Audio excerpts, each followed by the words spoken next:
Зэрлээ гэдэг зүйл маань хэрхэн ажилтдаг зүйл вэ? Яагаад цахилгаан сорон зэрлээ гэдэг вэ? Оромог байдаг. Одоо эвлэний залгах салах контактууд төлхөр контактууд нь байгаа. Контактыг татдаг push байгаа.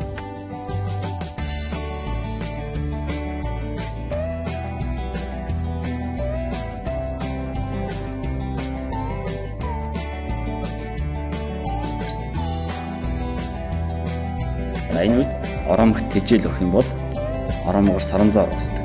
Оромогоор гүйдэг тэжээл өгөх үед оромогоор одоо тэжээл залгах үед оромогоор гүйдгүүгээд оромогт саранзаар уусч гэсэн. Тухайн саранзаар маань энэ контакт үед металл контактыг өөрөөгөө татдаг. Тэгэхээр энэ эрхийг залгаад одоо энэ төхөөрөмж юм ажилладаг гэсэн. За шинэ одоо 220 вольт залгасан фижиг бол тэгээд залсан гэж байдлыг харуулж байна гэсэн. Дахинд яг хэрхэн яаж холбох вэ гэхээр ихэдээ бол яг л унтраалах шиг холбогддог.